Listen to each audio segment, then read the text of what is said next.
What's up, Taiwan? I'm Yvonne Young with news from here in Taiwan and around the world. China has launched a controversial new civilian flight path near Taiwan, saying the route will reduce air traffic congestion. But Taiwan warns the move could further escalate tensions in the region. Alan Liu has the story. China continues to ramp up pressure on Taiwan at sea and in the air.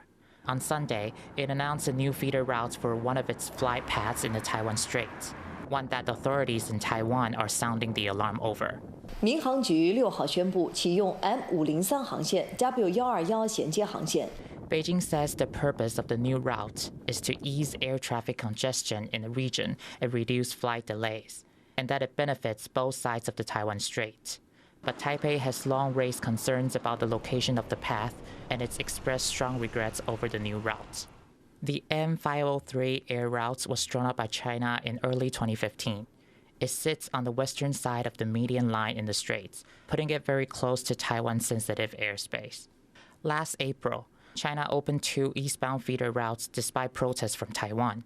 Some experts say the latest move to activate the W121 raises security risks in the region. 可以把它想象成这种 M503 空中航路，就像立体的高架桥。M503是干线，那么左右飞行的这个121、122、123就是支线。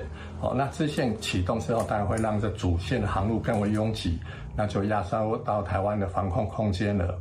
This is not the first time China has moved ahead with its plans on M503 without consulting Taiwan. In 2018, it ignored a previous cross-strait agreement to activate part of the flight route. And in addition to the 2 new feeder routes last year, it also moved the main path closer to the median line in the Taiwan Strait. Taiwan is getting ready to hold its largest military drills of the year, the Hankwang exercise. And with Beijing's latest move, the country's government and armed forces could be on even higher alerts in the days ahead. Klein Wang and Ellen Liu for TaiwanPlus. For the first time in 8 years of Taiwan's one-way visa-free program, the Philippines has opened mutual visa-free entry for both countries' nationals. And to learn more about the potential effects, Irene Lin spoke with Chad Lloyd Garfield, chair of the Manila Economic and Cultural Office in Taipei, the Philippines' diplomatic mission to Taiwan. What do you make of this visa relaxation, the timing and the 14-day condition? And it's something that's been in negotiations for some time now, and it shows really the significance of it shows the openness of of our government to really promote and strengthen our people-to-people ties, and of course it will facilitate entry of Taiwanese and also facilitate trade and investment also and other cultural exchanges. How's Taiwan's image in the Philippines, and how do they view Taiwan? When you implemented the no visa policy, that's when Filipinos started to consider Taiwan, and now we've seen that Filipinos have become the #1 source of tourists for Taiwan. Back in April, the Philippine government actually relaxed this restriction to allow for Philippine officials to come to Taiwan under their ordinary passports in official visits. So do you see an interest from more Philippine officials to come to Taiwan in the future? The circular that you're talking about is Memorandum Circular number 82, which just clarified an existing rule with respect to visits of our officials to Taiwan. It actually opened up the trips of the visits of our officials in order for them to attend to cooperation, possible partnerships with their counterparts here in Taiwan. Are they mostly manufacturing? Are they mostly cultural? Well, there's been lots, like in agriculture, in technology, in disaster resilience, in food security, in research and development. I can go on, but there have been really an influx of interests with respect to strengthening our partnership and collaboration with Taiwan. Are there any other new areas for collaboration that you want to see more in the future?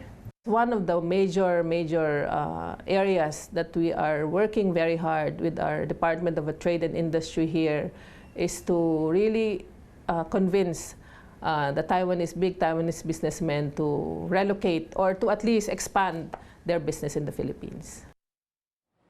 That was Chair Chetloe Garfield of the Manila Economic and Cultural Office in Taipei. A large collection of works by one of Taiwan's earliest watercolor artists, Chiang-huai, is now on display at the Taipei Fine Arts Museum. Known for his depictions of everyday life in Taiwan during the Japanese colonial era, Ni's legacy resonates to the present day. Easy Wells has more. These depictions of everyday life and urban landscapes during Taiwan's Japanese colonial era were brought to life by the brush of watercolor artist Chiang-huai. He's known as a pioneer of the medium in Taiwan, and after years of restoration and research, one of the most extensive presentations of his works is now open to the public. 那这个展览的缘起就要追溯到2023年一个名为“时空胶囊”的捐赠案。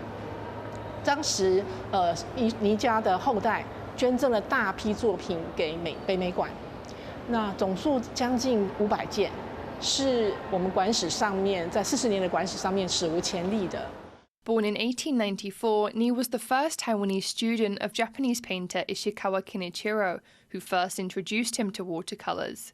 But faced with the financial realities of pursuing a life in the arts, Ni decided to embark on a career in the mining industry instead. Still, he never stopped painting. 因为他自己本身有在同时经营矿业，其实已经占据他相当多的时间了。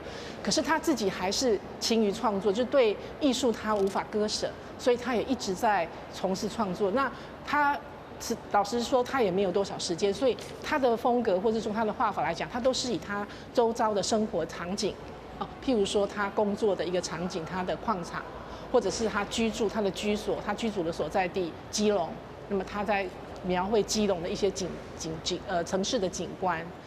And those daily scenes, including Taiwan's mines and the harbours of Geelong, are celebrated not only for their artistic beauty, but also as rich historical records of their time. Like the stamps on some works like this one, showing the seal of approval by inspections from Geelong Fortress Command, a reminder of the oversight of the Japanese military at the time. Also among the vast materials donated were the artist's personal diaries, in which he detailed his dream of having his own gallery, the Baofeng Art Museum, which has been brought to life here, complete with a free admission sign and a library, just as he had envisaged in his notes. And although it didn't materialize in his lifetime, visitors can walk through it today as part of the journey through his evolution. 觉得这个展很棒的地方是它 让我们认识从一个台湾画家，他对于整个水彩画的整个发展的状况。然后我觉得他的画作里面对于不管是台湾的景点或者是国外的景点，他的画都呈现出一个让人家觉得很细腻、很舒服的一个色调，这样子。 And that delicate style admired by visitors today is only part of Ni's legacy. The artist remained deeply committed to nurturing and developing Taiwan's art scene. From his participation in Taiwan's Watercolor Society to founding the Taiwan Painting Institute, mentoring younger artists. And as visitors moved through the exhibition, they witnessed not just the evolution of his technique, but the enduring impact he left on Taiwanese art. More than 80 years after his passing, Ni's brushstrokes still colour Taiwan's modern art history, a testament to a mining entrepreneur who never gave up on his passion for painting. Kamashu and Izzy Wells for TaiwanPlus. Thank you for watching What's Up Taiwan. You can visit the TaiwanPlus website or follow our social media for more stories from Taiwan and around the world. Finally, we take you to Germany to witness a performance by the world's largest orchestra. I'm Yvonne. Take care, and I'll see you next time.